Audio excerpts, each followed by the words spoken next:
तो आज हम जानेंगे प्रार्थना के विषय में और ऐसी प्रार्थना जिसका उत्तर मिलता है। प्रार्थना का उत्तर मिले उसके लिए क्या मास्टर की है? प्रार्थना का उत्तर मिले उसके लिए मास्टर की जो है वो प्रार्थना ही है, क्योंकि प्रार्थना खुद एक बहुत सिंपल चीज है। ये बिल्कुल भी कॉम्प्लिकेटेड नहीं है। प्रार्थना से आसान कुछ भी नहीं है। हम एक सिंपल प्रार्थना करते हैं, उसका भी उत्तर हमें मिलता है। प्रार्थना का उत्तर पाने के लिए हमें कोई भी कॉम्प्लिकेटेड प्रेयर करने की जरूरत नहीं पड़ती। यीशु मसीह के प्रार्थना को जब हम देखते हैं और उसको सुनते हैं तो हमको पता चलता है कि प्रार्थना कितना आसान है। लाजर के लिए जब यीशु मसीह प्रार्थना करता है तब आप इस प्रार्थना को ध्यान देंगे, तब आपको ये बात समझ में आएगा। यूहन्ना रचित सुसमाचार अध्याय 11 पद 41 में परमेश्वर का वचन कहता है, तब उन्होंने उस पत्थर को हटाया। यीशु ने आंखें उठाकर कहा, हे पिता, मैं तेरा धन्यवाद करता हूँ कि तूने मेरी सुन ली है। मैं जानता था कि तू सदा मेरी सुनता है, परंतु जो भीड़ आसपास खड़ी है उसके कारण मैंने यह कहा, जिससे कि वे विश्वास करे कि तूने मुझे भेजा है। 42वें पद को जब हम ध्यान लगाते हैं तो हम इस बात को समझ पाते हैं कि प्रार्थना यीशु मसीह ने जो किया वो कितना सिंपल था।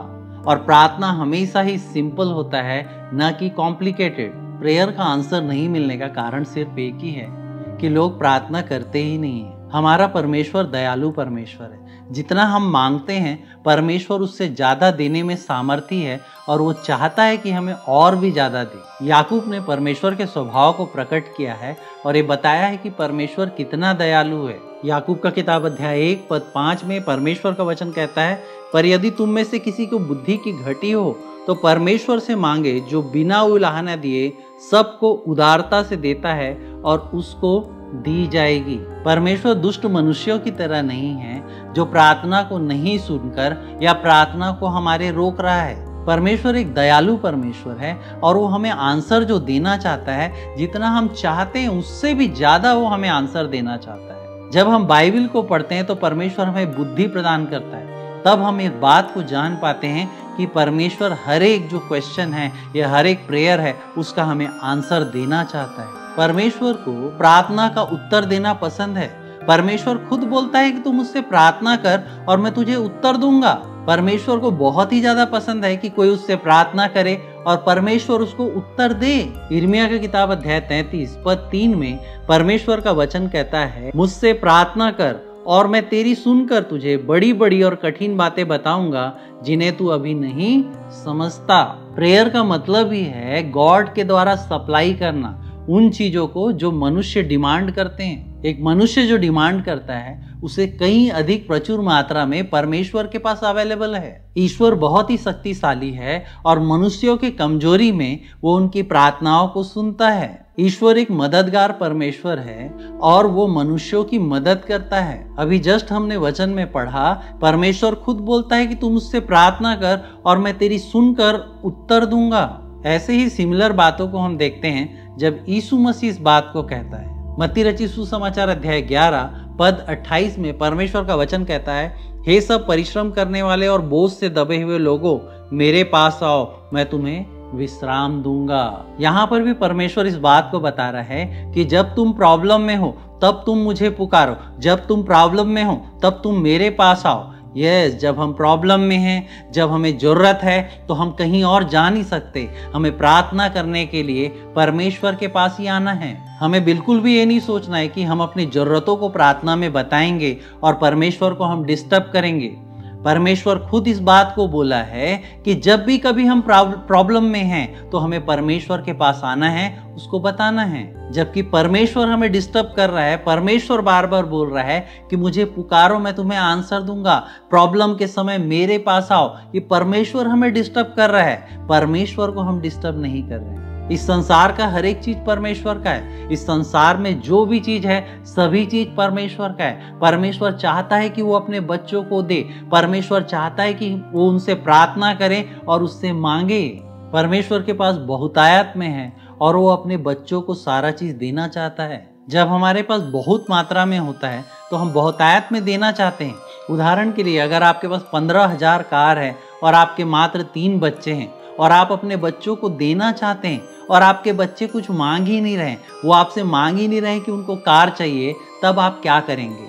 आप उनके मांगने से ज्यादा उनको देना चाहेंगे, क्योंकि आपके पास बहुतायत में है। ऐसा ही परमेश्वर के साथ है, क्योंकि हम जो भी कुछ मांग सकते हैं उससे कहीं ज्यादा परमेश्वर के पास है, और परमेश्वर चाहता है कि वो हमें दे। भजन संहिता की किताब अध्याय 24 पद 1 में परमेश्वर का वचन कहता है, और पृथ्वी और जो कुछ उसमें है यहोवा का ही है। आप सोच सकते हैं, पृथ्वी में जो कुछ भी है वो परमेश्वर का है, पृथ्वी के लोग भी उसके हैं, यहाँ तक कि पृथ्वी के अलावा भी जो अदर प्लैनेट हैं वो भी सब परमेश्वर का है। हम सब कुछ परमेश्वर से मांग सकते हैं, यहाँ तक कि स्वर्ग भी परमेश्वर का है। यहाँ तक कि परमेश्वर कहता है कि सोना चांदी सारा चीज परमेश्वर का है। हग्गै की किताब अध्याय 2 पद 8 में परमेश्वर का वचन कहता है, चांदी तो मेरी है और सोना भी मेरा ही है, सेनाओं के यहोवा की यही वाणी है। सारा सोना चांदी परमेश्वर का है, परमेश्वर का धन अता है, परमेश्वर का धन अपरंपार है। परमेश्वर के पास बहुत कुछ है हमें देने के लिए, और परमेश्वर उन्हें ही देता है जो उससे मांगते हैं, जो उससे प्रार्थना करते हैं, जो उससे प्रेयर करते हैं। आप हर एक प्रार्थना का उत्तर को पा पाएंगे जब इस छोटी बात का आप ध्यान रखेंगे। आपको इस बात पर विश्वास करना पड़ेगा कि परमेश्वर के लिए कोई भी काम कठिन नहीं है। हम परमेश्वर के पावर को अंडर एस्टिमेट करते हैं, इसलिए हम प्रार्थना नहीं करते और इसलिए हम कुछ पाते ही नहीं हैं। प्रार्थना में उत्तर पाने के लिए हमें इस बात पे विश्वास करना पड़ेगा कि परमेश्वर में सारी कैपेबिलिटी है, परमेश्वर कैपेबल है आपको उत्तर देने के लिए, आपके प्रेयर का उत्तर देने के लिए, आपकी प्रॉब्लम को सॉल्व करने के लिए। इसलिए यीशु मसीह ने कहा था, विश्वास करने वालों के लिए सब कुछ हो सकता है। मरकुस रचित सुसमाचार अध्याय 9 पद 23 में परमेश्वर का वचन कहता है, यीशु ने उससे कहा, यदि तू कर सकता है यह क्या बात है, विश्वास करने वालों के लिए सब कुछ हो सकता है। हम इसलिए नहीं पा पाते क्योंकि हम विश्वास नहीं करते। वो परमेश्वर है, वो पृथ्वी को बनाने वाला परमेश्वर है, वो स्वर्ग को बनाने वाला परमेश्वर है। उससे बढ़कर कोई नहीं, उससे बड़ी आपकी आवश्यकता नहीं, उससे बड़ी आपकी जरूरत नहीं, उससे बड़ा आपका प्रॉब्लम नहीं। आपको इस बात पे विश्वास करना पड़ेगा कि उस परमेश्वर के लिए कोई भी काम कठिन नहीं है। यिर्मयाह 32 के 27 में परमेश्वर का वचन कहता है, मैं तो सब प्राणियों का परमेश्वर यहोवा हूँ, क्या मेरे लिए कोई भी काम कठिन है? जो मनुष्यों के लिए बहुत कठिन है, परमेश्वर के लिए बहुत इजी है। परमेश्वर के लिए इतना इजी है जो आप सोच भी नहीं सकते।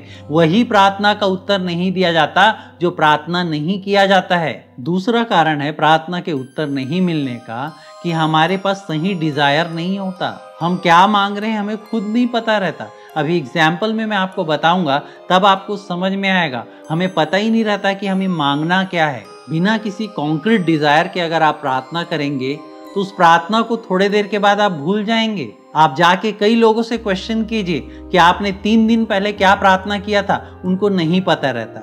आप खुद से इस सवाल को पूछिए कि 3 दिन पहले, 4 दिन पहले आपने क्या प्रार्थना किया था, आपको खुद याद नहीं होगा। उसका कारण सिर्फ एक है कि आपके पास कोई कॉन्क्रीट जो है डिजायर नहीं है। आप सिर्फ प्रार्थना कर रहे हैं, आप अपने प्रार्थना को भूल जाते हैं। आपको एक कॉन्क्रीट डिजायर की आवश्यकता है प्रार्थना का उत्तर पाने के लिए। ज्यादातर लोग सिर्फ प्रार्थना करने के लिए प्रार्थना करते हैं, उनके पास कोई कॉन्क्रीट डिजायर नहीं होता और थोड़े समय के बाद उस प्रार्थना को वो भूल जाते हैं। उन्हें पता ही नहीं रहता है कि वो क्या प्रार्थना किए हैं और क्या प्रार्थना वो कर चुके हैं। बाइबल हमें खुद इस बात को बताती है कि प्रार्थना करने के पहले हमारे अंदर डिजायर होना चाहिए, हमारे अंदर एक प्रबल इच्छा होना चाहिए, उसके बाद ही हमें प्रार्थना करना चाहिए। प्रार्थना करने के पहले आप एश्योर करें कि आपका डिजायर क्या है। मरकुस रचित सुसमाचार अध्याय 11 पद 24 में परमेश्वर का वचन कहता है, इसलिए मैं तुमसे कहता हूं कि जो कुछ तुम प्रार्थना करके मांगो तो प्रतीति कर लो कि तुम्हारे लिए मिल गया और तुम्हारे लिए हो जाएगा। इसे आप इंग्लिश बाइबल में पढ़ेंगे तो और अच्छे से क्लियर हो जाएगा, लेकिन यहां पर लिखा हुआ है जो कुछ तुम मांगे। आपको पहले पता होना चाहिए कि आपको मांगना क्या है। आपके पास एक स्ट्रॉन्ग डिजायर होना चाहिए। उस डिजायर को जब आप मांगते हैं तो डेफिनेटली परमेश्वर उस डिजायर को हमारे पूरा करता है। अगर हमारा डिजायर कॉन्क्रीट नहीं है, हम क्या मांग रहे हैं हमको खुद पता नहीं है, हम खुद कंफर्म नहीं है, वो डिजायर कभी भी कंप्लीट नहीं होता है। ज्यादातर लोगों को उनकी प्रार्थनाएं याद ही नहीं रहती, उनको पता ही नहीं रहता कि वो कब क्या प्रार्थना किए हैं। लेकिन अगर आपका स्ट्रॉन्ग डिजायर है और अगर आप प्रार्थना किए हैं तो आपको प्रार्थना याद रहेगा। हमें वो प्रार्थना तभी याद रहता है जब वो हमारा स्ट्रॉन्ग डिजायर रहता है। अगर हमारा स्ट्रॉन्ग डिजायर नहीं है, उस प्रार्थना को हम भूल जाते हैं। एक बात जो मैं आपको बताने जा रहा हूं, इस बात को आप बिल्कुल ध्यान से सुनिए। आपको अपने डिजायर के कंप्लीट जब तक नहीं होता है तब तक आपको प्रार्थना करना है। आपको सिर्फ प्रार्थना करके भूल नहीं जाना है। अगर आपका स्ट्रॉन्ग डिजायर रहेगा तो आप अपने डिजायर को याद रखेंगे और निरंतर प्रार्थना करते रहेंगे। और कब तक प्रार्थना करेंगे, कब तक फोकस रहेंगे, जब तक आपका डिजायर पूरा नहीं हो जाता। आप तब तक प्रार्थना कीजिए जब तक आपको प्रार्थना का उत्तर मिल नहीं जाता। कई बार एक सिंगल डिजायर के लिए हमें महीनों तक भी प्रार्थना करना पड़ सकता है। परमेश्वर की दया आप पर बनी रहेगी। आप ज़्यादा से ज़्यादा जो प्रार्थना है उसका आंसर को पा पाएंगे जब आप फोकस्ड रहेंगे। जब आप फोकस्ड रहेंगे तो आपके हर एक जो प्रार्थना का आंसर आपको मिल पाएगा। ज़्यादातर लोग प्रार्थना करते हैं, प्रार्थना को फिर वो भूल जाते हैं। उसका सिर्फ और सिर्फ कारण यही है क्योंकि उनका डिज़ायर जो है वो स्ट्रांग नहीं है और उनके लिए जो प्रार्थना का आंसर है वो इतना इम्पॉर्टेंट नहीं है।